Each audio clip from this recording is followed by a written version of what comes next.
Olá, eu me chamo Fernando Pablo e irei explicar um pouco sobre a produção do salmão do Atlântico. O salmão do Atlântico, cujo nome científico é Salmo salar, é pertencente à família dos Salmonidae, da ordem dos salmoniformes. Essa família apresenta 66 espécies, cujos membros têm importância tanto na pesca quanto na aquicultura. Entre as características da família, temos que as espécies tem altos valores comerciais, cujo no ano de 2018 apresentou um valor de mercado de 12,4 bilhões de dólares, seja oriundo da pesca ou da aquicultura.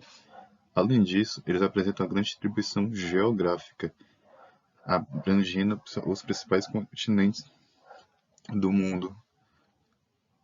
E isso dá uma característica também de que eles têm uma alta capacidade adaptativa também a diferentes condições. Além disso, o produto oriundo da pesca e aquicultura, ele tem alta aceitação no mercado. Essa alta aceitação no mercado é devido somente que na carne de salmão apresenta grande quantidade de proteína rica em taurina. Além disso, a carne de salmão é rica em ômega 3, DHA e EPA, que pode também reduzir riscos cardiovasculares. Também é rica em vitamina D e B12 e apresenta grande quantidade de iodo e selênio, cujos íons são benéficos para o consumidor. Nesse gráfico, podemos ver a contribuição da produção de salmão com a produção de produtos marinhos no ano de 2019, cujo salmão contribuiu com cerca de 4,6%, seja oriundo da pesca ou da aquicultura. Assim, podemos ver que ele tem uma alta importância no mercado. Já nesse gráfico, podemos ver que a produção da pesca do salmão ao longo do tempo. Note que a pesca do salmão teve pico somente no final dos anos 70 e um declínio no início dos anos 80, cujo declínio maior ocorreu somente no meio dos anos 90. A pesca do salmão tinha como característica ser uma pesca industrial, com desenvolvimento de tecnologias que permitiam uma grande retirada de espécimes do mar e, portanto, garantindo uma grande produção a partir dela. Porém, houve um grande esforço pesqueiro que causou uma queda nos estoques presentes e, com isso, um declínio na pesca. Nos anos 90, houve acordos entre países para o controle da pesca, e com isso foi criado um período de defesas e quantidades limitadas de salmão que poderiam ser pescadas, para haver uma reabilitação dos estoques. Porém, podemos ver pelo gráfico que a pesca não se sustentou ao longo do tempo. Isso ocorreu principalmente também pelo desenvolvimento da aquicultura do salmão, que começou próximo ao declínio principal da pesca, e em 25 anos atingiu uma produção muito maior do que a pesca atingiu. Então, em 25 anos, a pesca do salmão conseguiu atingir uma produção de 2,65 milhões de toneladas.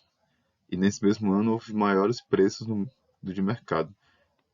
A aquicultura do salmão, o desenvolvimento dessa aquicultura se deu principalmente pelo domínio de pacotes tecnológicos que permitiam a reprodução em cativeiro e o cultivo em offshores, que ocorre principalmente nas costas.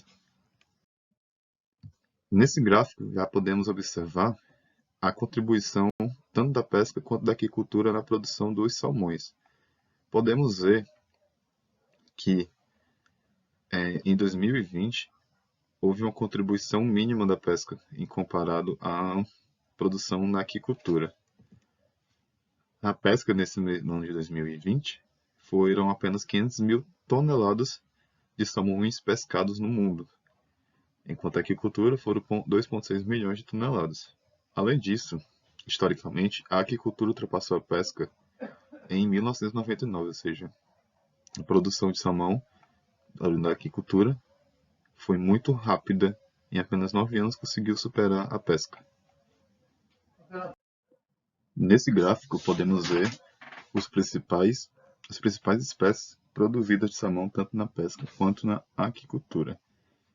Podemos observar aqui que na aquicultura, cujo é o foco, a principal espécie cultivada mundialmente é o salmão do Atlântico, ou salmo solar.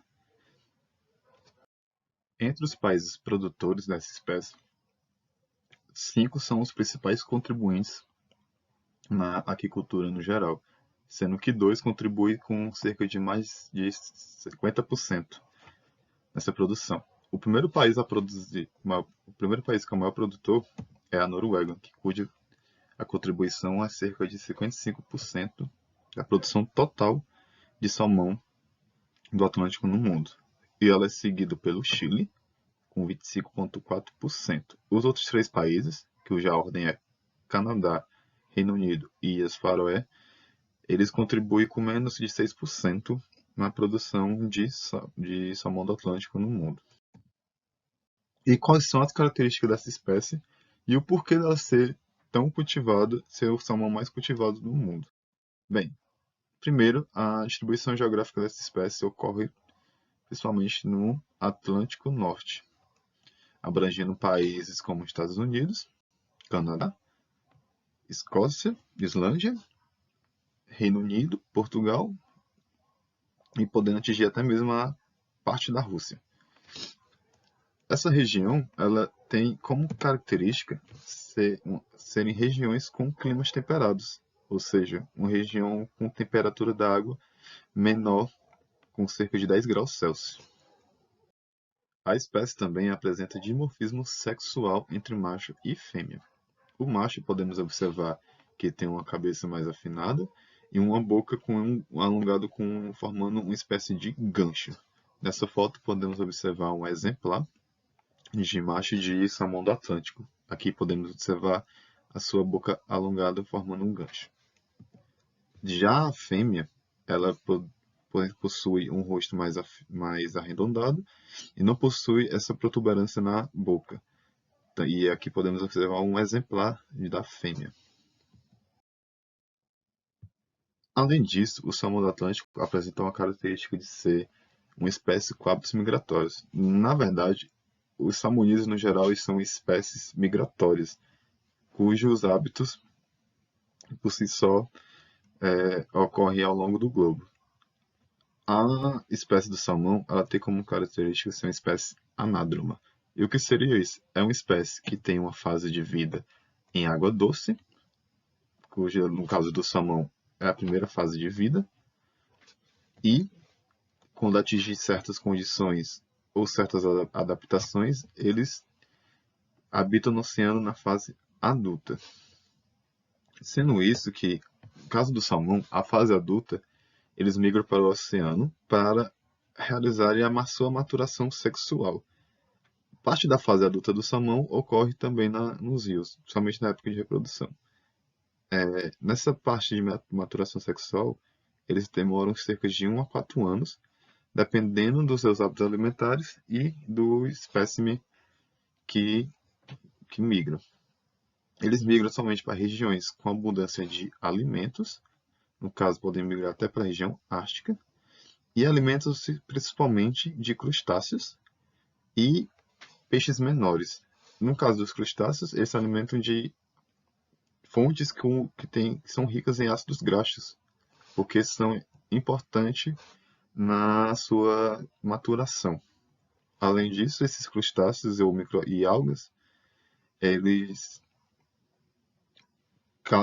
fazem a característica de fazer a coloração avermelhada da carne do salmão. Os crustáceos são ricos em astaxantina, que é o principal composto que deixa a carne do salmão com a característica avermelhada, que é muito conhecida mundialmente. Nessa foto podemos observar o ciclo de vida do salmão.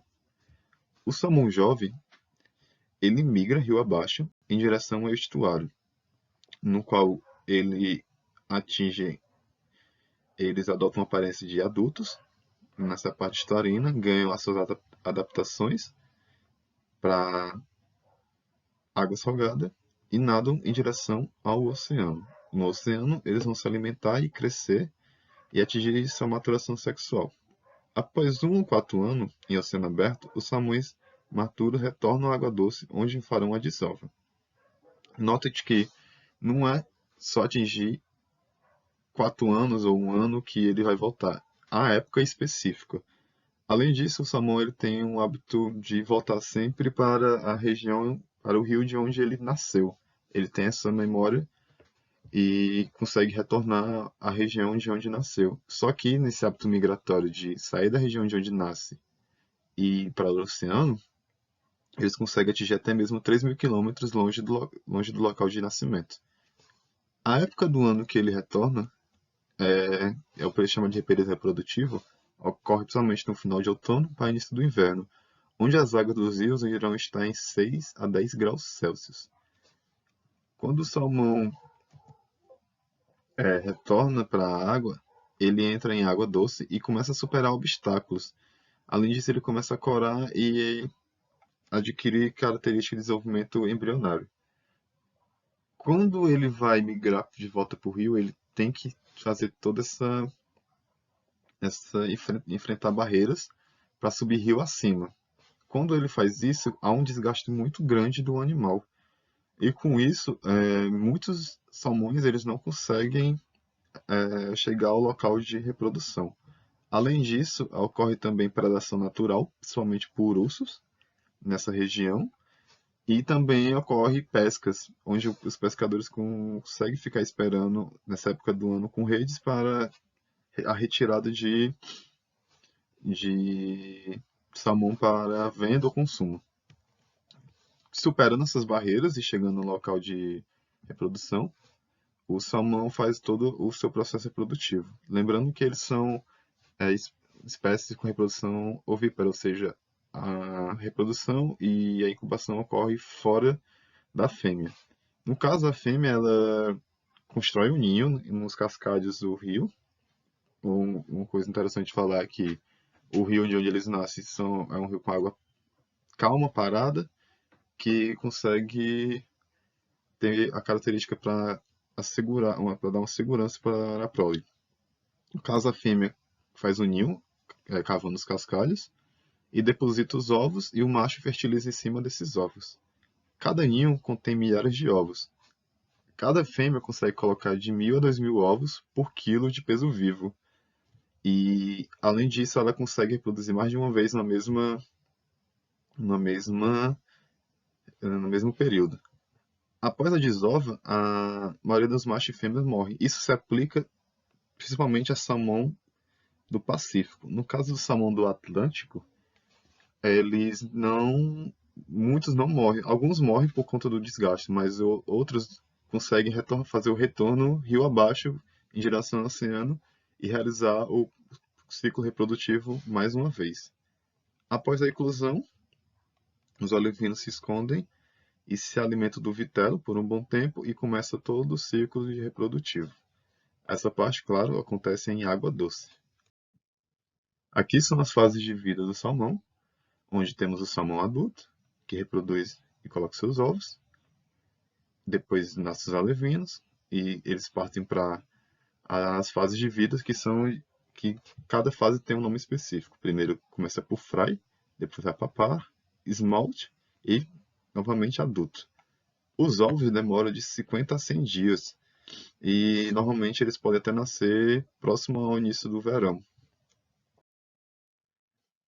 Entre as fases de vida do animal, primeiro, após a eclosão, temos o nascimento dos alevinos. Nessa fase, o salmão nasce com um saco vitelino, que é consumido em mais de um mês, pode levar de 3 a 6 semanas para o consumo total completo desse saco vitelino.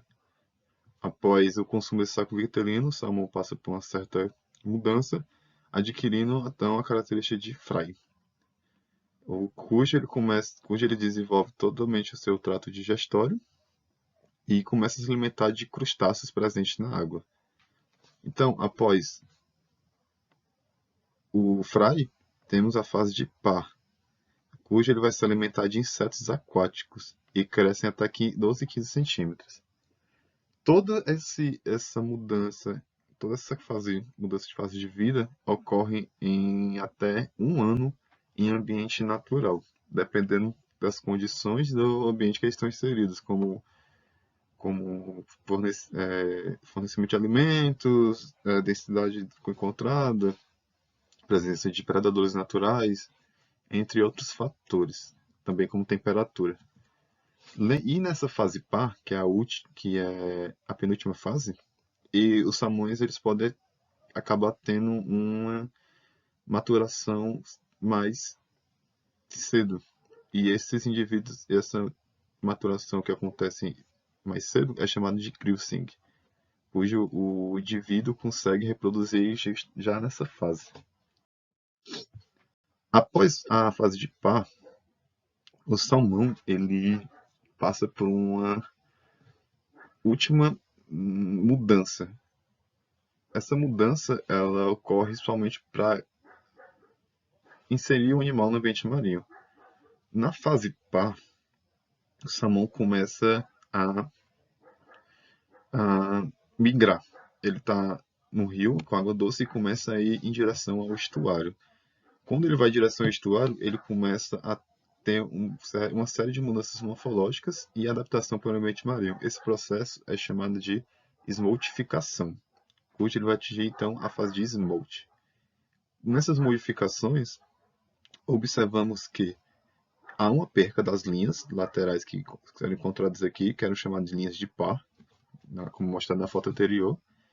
As suas nadadeiras começam a ficar enegrecidas, o seu corpo começa a ficar mais fusiforme e prateado. Além disso, ele começa a ganhar adaptações de regulação hiperosmótica e regulação iônica para para assim conseguir atingir o ambiente marinho e começar todo o ciclo de maturação. Essa mudança, essa migração começa no outono, normalmente começa no outono, e pode ser relacionada também ao fotoperíodo e à temperatura, que faz com que ele tenha um gatilho de começar a migrar do rio para o estuário e, por fim, atingindo a fase de smolt, com o processo de desmoltificação, e do estuário para os oceanos. E agora vamos falar sobre o ciclo de produção em cativeiro do salmão. Nessa foto já podemos observar o ciclo do animal, que eu vou explicar detalhadamente cada parte. Aqui temos a reprodução em cativeiro, depois a incubação e o nascimento dos alevinos, depois temos a larvicultura, depois a transferência para o mar e a fase de engorda. Então vamos aqui começar por partes. Vamos começar pela reprodução de artificial, ou seja, reprodução em cativeiro. A primeira coisa nessa reprodução é a seleção de reprodutores. Os reprodutores são selecionados normalmente dos estoques da produção, mas também eles podem ser selecionados do ambiente natural, dependendo da estratégia adotada pela empresa. No caso, antigamente era mais comum encontrar a seleção em ambiente natural por conta da disponibilidade do estoque. Atualmente, devido a essa cadeia produtiva já está totalmente estabelecida e inserida no ambiente, é mais comum agora encontrar a seleção de reprodutores nos estoques da própria produção. E existem duas estratégias para a seleção de reprodutores. A estratégia em regime semi-fechado, cujos reprodutores são selecionados após o cultivo no mar, ou seja, após a exposição do cultivo. E existe um certo risco biológico, mas ele é muito menor em comparação à seleção de um reprodutor em ambiente natural. E além disso, tem uma certa demora na reprodução, porque vai ter toda uma adaptação do animal a ser inserido novamente em cativeiro. E existem estratégias em regime fechado. É uma estratégia mais difícil, mas os reprodutores são cultivados durante todo o ciclo de vida, ou seja, já são selecionados desde o nascimento da eclosão dos ovos. E o risco biológico é quase inexistente. E a reprodução ocorre mais cedo, porque lembre-se que na fase par já pode ocorrer reprodução, então alguns reprodutores já conseguem começar cedo o seu período reprodutivo, mas existe um risco com isso. Ao mesmo tempo que, como o animal já vai estar inserido dentro do cultivo em cativeiro, já vai estar adaptado para ter uma reprodução em cativeiro mais cedo. Normalmente ocorre essa reprodução em esmalte ou até na fase adulta. Aqui podemos ver uma foto com os reprodutores em um tanque. E nessa parte de reprodução, temos que, após a seleção dos reprodutores, ocorre uma transferência em tanques aerados com temperatura de 6 graus. Isso se aplica para quando há uma seleção após a produção em offshore ou uma seleção em ambiente natural, cujo os animais são colocados em tanques ou transfishes, como é muito conhecido aqui, com uma temperatura controlada de 16 graus Celsius e aerados constantemente até chegar ao local da avicultura. Após isso, os animais são aclimatados em água doce. Lembre-se que o salmão reproduz em água doce, então eles precisam passar por essa aclimatação nos tanques. E além disso, há um controle total dos parâmetros do que eles vão estar inseridos, uma vez que a reprodução vai acontecer em ambiente totalmente indoor e vai ser controlado tudo. Então temos um controle do fotoperíodo, cujo fotoperíodo é bem importante para a reprodução do salmão. Alguns estudos já demonstram que diferentes fotoperíodos afetam de diferentes formas a maturação do animal. Os maiores fotoperíodos na literatura encontra que é uma disponibilidade de luz 24 horas por dia, ou de uma disponibilidade de luz por 16 horas, ou em um ambiente escuro por 8. Essa de 24 horas se aplica melhor na fase adulta do animal. Isso pode acelerar e também quando o animal é selecionado do ambiente natural ou da produção em offshore. Já essa se aplica melhor quando o animal já é cultivado desde o início em cativeiro, e principalmente para a fase smolt, onde ele consegue atingir a maturação sexual melhor nesse fotoperíodo. Outro parâmetro importante na maturação do animal é a temperatura. A melhor temperatura é entre 13 e 16 graus Celsius para a maturação do animal. A densidade nos estanques é de 3 a 4 peixes, cerca de 5 kg por metro cúbico. E tem a questão do controle total da qualidade de água que ocorre em RAS, ou sistema de recirculação de água, cuja há uma troca de água de 400 litros por minuto para ter um total controle desses parâmetros que podem afetar a reprodução. A ração é disponibilizada até a saciedade e contém alto teor lipídico, que chega a cerca de 30 a 40%. Por que tem esse alto teor lipídico? Porque a maturação sexual ocorre com a disponibilidade de lipídios presentes no organismo. Então, quanto maior assim, de maneira controlada, se tiver mais disponibilidade, ele consegue atingir uma maturação mais cedo. E esse tempo de maturação ele vai de 3 a 6 meses, ou 800 UTA, que é UTA, unidades térmicas acumuladas em graus centígrados dias, ou seja, a soma das temperaturas ao longo dos dias. Então é bem importante você ter o controle da temperatura, assim também como o controle de fotoperíodo, porque pode aquecer a água, e da quantidade de ração e da qualidade da sua ração, porque isso vai ter consequências somente na levinagem. Então, passado o período de maturação, o animal atinge a maturação sexual completa, então é dado início da reprodução. Primeiramente, em 10 e 14 dias anteriormente à reprodução, é realizado a sexagem. Por isso é importante ter o controle da temperatura, porque esse controle de tempo de maturação ocorre pela UTA. Então, em avicultura, o técnico responsável ele vai ter que fazer todo esse controle para saber o dia certo de realizar a sexagem do animal, avaliando se o macho e a fêmea estão aptos para a reprodução a partir de certas características. Então, 10 a 14 dias antes é realizada a sex searching, onde os machos e fêmeas são separados em tanques separados. E a fêmea é removido os ovos, como podemos ver nessa foto aqui. Os ovos são colocados em bandejas, normalmente é uma bandeja escura, e é removido os ovos da fêmea, enquanto que do macho é removido o esperma para fazer um pool. A proporção de macho e fêmea é 1 para 1. Não pode ser mais do que isso, porque pode ter certas consequências. Então, a maior proporção é de 1 para 1, ou seja, você coleta os ovos de um macho, de uma fêmea, e o esperma de um macho, e faz a mistura manualmente para você ter a fertilização dos ovos. Após isso, normalmente os machos e as fêmeas são devolvidos para os tanques. Aqui podemos ver uma foto com essa mistura, com esse pool.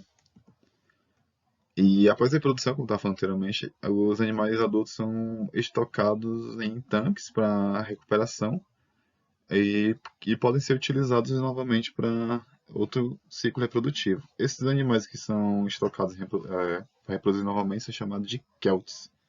E eles são cuidados normalmente, como no sistema anteriormente falado, que tem todo o controle dos parâmetros.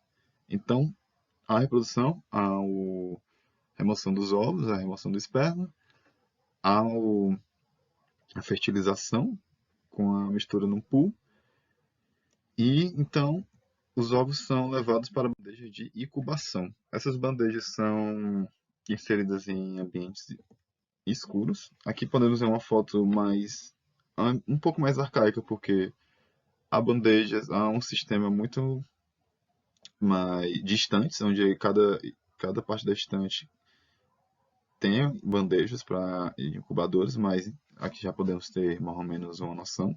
Essas bandejas ficam em ambientes escuros, porque replica o ambiente natural, lembrando que o salmão, os ovos são escondidos em um ninho de cascalho. A temperatura da água é mantida entre 6 e 10 graus Celsius, que é a temperatura dos rios, também é ambiente natural. E o tempo de eclosão é de 3 vezes o TA. Cerca de 30 a 40 dias de espera para eclodir esses ovos. E os alevinos, após a eclosão, são mantidos nessas bandejas até o total consumo do saco vitelino. Por que isso? Porque no ambiente natural, quando o alevino nasce, ele fica escondido consumindo o saco vitelino. Ele não quer ficar à mostra para qualquer predação. Então, em ambiente controlado, você tem essa manutenção do alevino, porque demora mais de 3 semanas, podendo chegar até 2 meses, 3, para consumo total desse saco vitelino. Então, consumiu o saco vitelino, o animal atinge a fase fry, eles são transferidos para tanques circulares para a sua larvicultura. No caso, atualmente há adesão dos sistemas de tanques circulares indoor no sistema de RAIS, mas normalmente a parte da avicultura são feitas em gaiolas também, em ambientes outdoor, em rios, com controle também dos parâmetros, mas atualmente tem muita gente já aderindo a sistema de RAS para a realização da larvicultura. Então, os alevinos são transferidos para a água doce, no caso a fase fry é transferida para a água doce, principalmente porque é o tipo de água que ocorre naturalmente em ambiente natural. Ao controle da temperatura, somente em ambiente indoor, mas outdoor, normalmente eles são transferidos em épocas frias, com cerca de 10 graus Celsius, numa densidade de 50 kg por metro cúbico, e é começado o fornecimento de ração para o animal.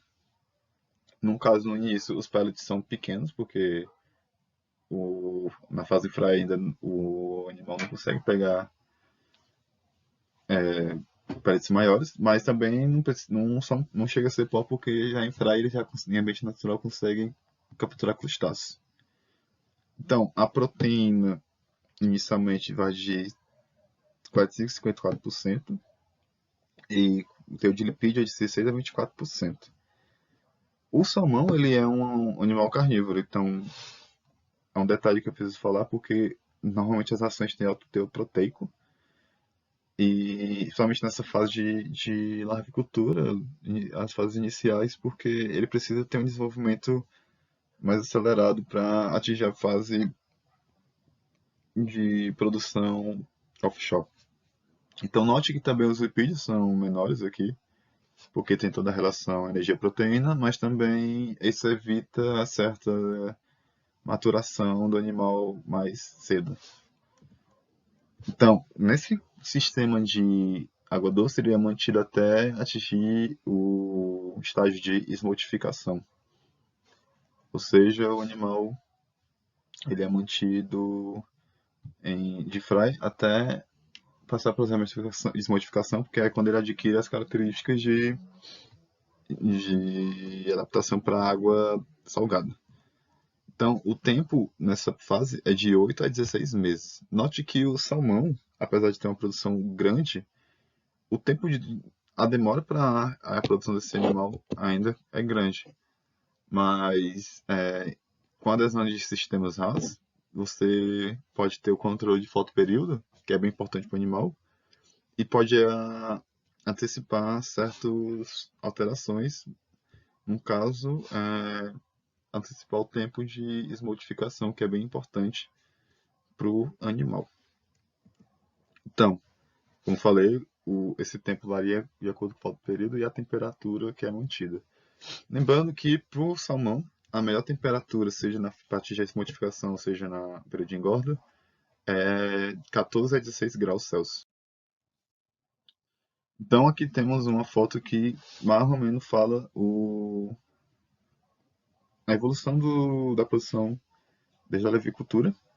Então vamos ter as incubadoras dos ovos, a levinagem, depois a primeira alimentação, que é entrando na fase de fry e pá.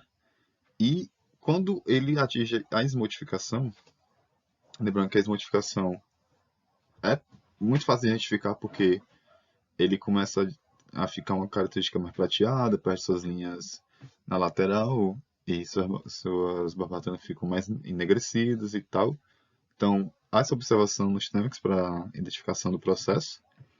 E é importante salientar que é necessário essa identificação por quando ele vai se adaptar à água salgada, e 2, é nessa fase que é dado início à vacinação do salmão.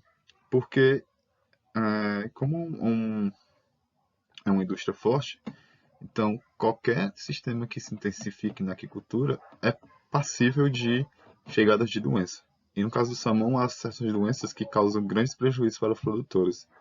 Então, o processo de vacinação pode ser importante para garantir o sucesso da sua produção. Então, primeiramente, o processo de modificação ocorre, normalmente é calculado para ocorrer no primeiro verão após a eclosão, que é dado início a esse processo. Então, tem como ter esse controle da coisa, dessa cadeia produtiva. E essa vacinação ocorre somente contra doenças bacterianas, mas também algumas doenças são virais. E aqui temos uma foto. É bem comum essa foto de vacinação. Podemos encontrar para tilápia ou para truta.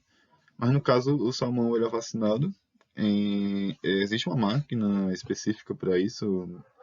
E é comum você encontrar em empresas de produção. E aqui podemos observar que a vacina é inserida na parte ventral do animal.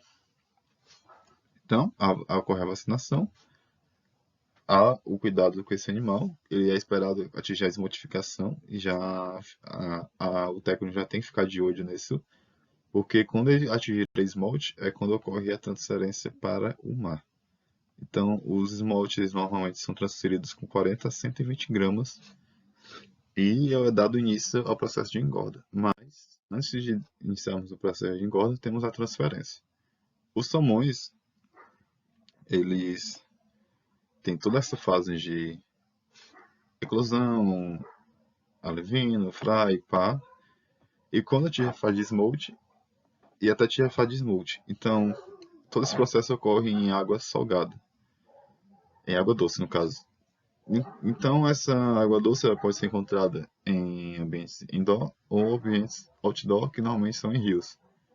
Quando ele atinge a fase de smolt, ele precisa ser tem que ser transferido para o mar. Então, essa transferência ocorre normalmente por meio de caminhões, onde os smolt de salmão são alocados em caixas de transferência e levados até o local offshore. Então, eles são levados para as baías e lá são transferidos para os navios. E desses navios eles são transferidos para os seus tanques de engorda. Essa transferência ocorre somente na época de outono e verão, porque tem toda a questão de esperar para o processo de desmultificação para fazer essa missão. Então, é dado início à engorda do animal. Nessa fase é a fase mais importante, claro, porque é aqui que sai o salmão que é consumido. Então, os salmões são transferidos para gaiolas circulares. Essas gaiolas ficam na costa, em alto mar também, mas é necessário isso porque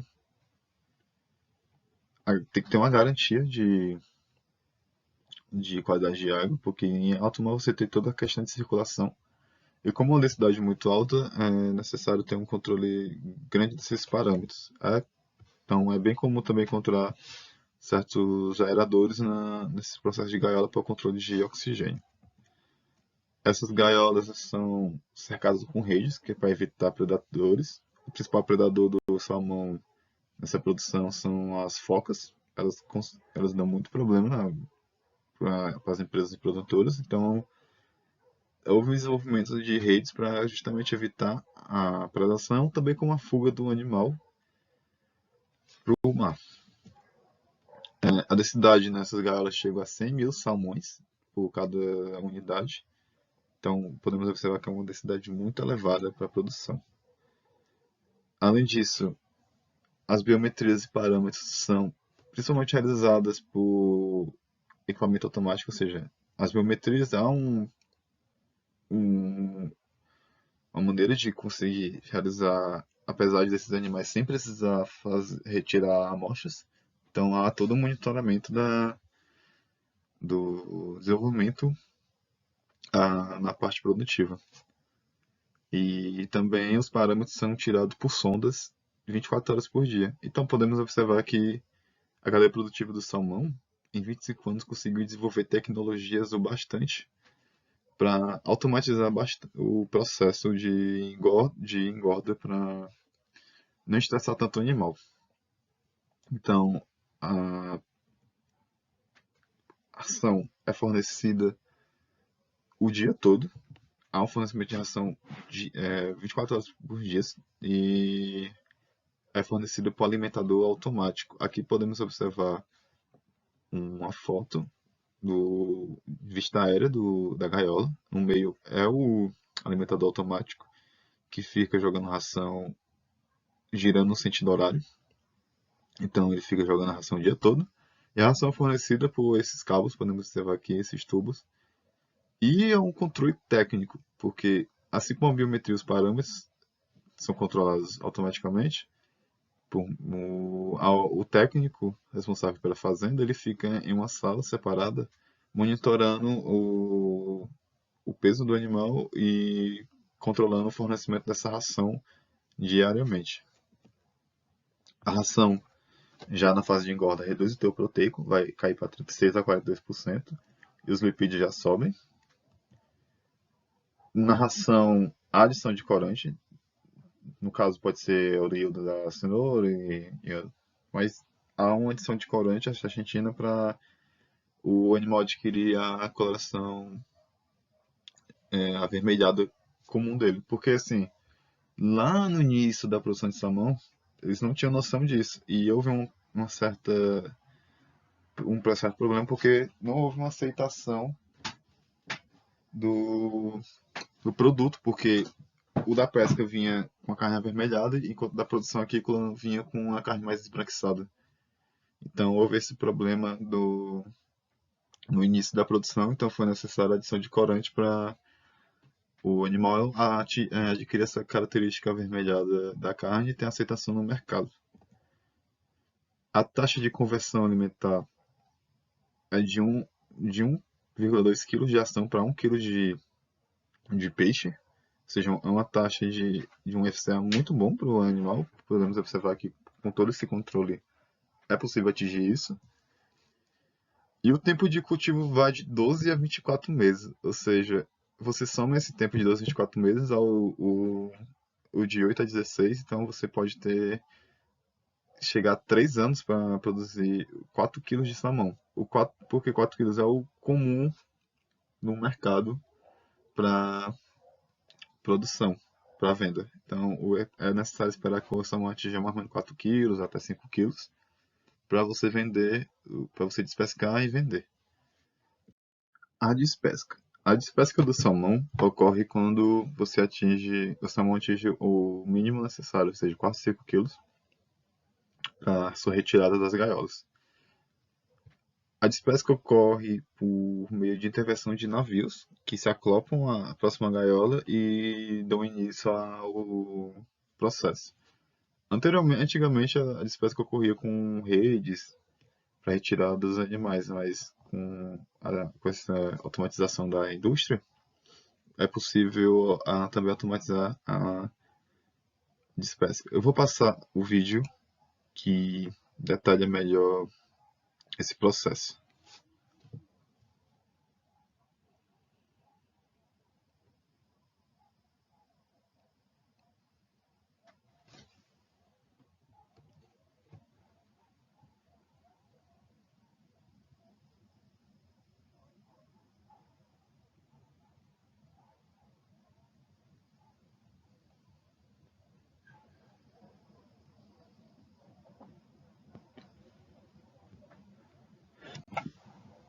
Então, podemos observar que no processo de despesca tem essa questão da remoção dos animais por meio de cano. Então, após a despesca, a gaiola é preparada para receber. A gaiola ela passa por toda essa manutenção. Lembrando que também é necessário fazer manutenção das gaiolas para elas não comatarem com microalgas, com algas que se acoplam também. E após a despesca, a gaiola é preparada para receber novas exemplares para engorda somente em 2 meses, ou seja, tem esse tempo de demora de 2 meses para receber novos exemplares. Então aqui podemos ver novamente toda a cadeia produtiva, de maneira que aqui já podemos observar melhor uma foto da incubadora distante, que o técnico consegue ver melhor se eclodiu ou não. Então, aí temos a eclosão, temos a parte de alevinagem, quando atinge a fase de smolt, é transferido para alto mar em gaiolas offshore. Quando atinge o peso total, ocorre a despesca nos navios e é levado para a costa, e da costa são levados para as indústrias de processamento, onde eles são pesados, separados e processados. Então, no meio do processamento, os animais chegam, às vezes é necessário fazer a sangria na indústria, ou algumas empresas fazem a sangria anteriormente à chegada na indústria. Então, o animal ele é transferido, pesado e separado e processado. O salmão normalmente é comercializado em filé, que é a preferência do mercado, e levado para o mercado consumidor.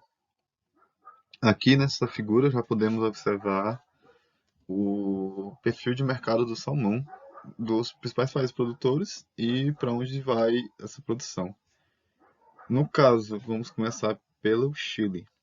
O Chile normalmente despesca cerca de 701 mil toneladas e exporta, a maioria dessa produção é exportada para os países da América Latina, somente o Brasil, assim também como para a América do Norte e Ásia.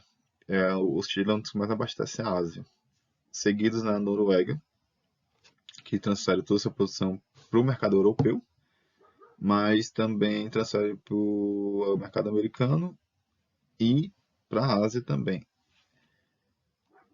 A Canadá tem a exportação somente para os Estados Unidos e seguido da Oceania, que também tem uma certa produção, mas ainda é bem inicial. Um detalhe que eu esqueci de falar, que a produção da Oceania é bem inicial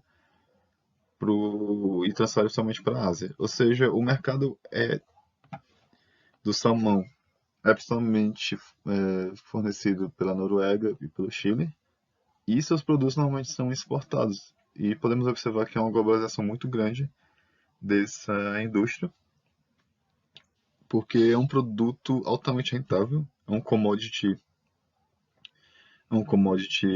com alto valor de mercado, e sua carne ela é rica em nutrientes que fazem que seja um produto desejável para o consumidor.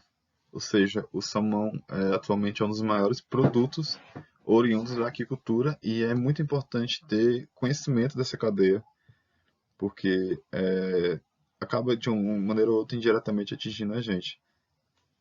Principalmente para quem consome bastante sushi, para quem aprecia um bom peixe. O salmão chega a ser também um produto de alto valor comercial, por ser um produto de alto valor comercial. É um produto que só pode ser adquirido por pessoas com alta renda, então tem toda essa questão. Apesar de ser contribuir com apenas 4,6% da produção total, ele é um produto que tem um valor de mercado altíssimo. E é isso, pessoal. Aqui eu deixo as referências, recomendações para leitura, se alguém se interessar. Existem mais referências também. Agradeço pela atenção até o momento. Eu deixo meu e-mail para qualquer dúvida, sugestão, ou se vocês quiserem também livros ou artigos que falem sobre a salmonicultura, eu posso disponibilizar. E é isso. Obrigado.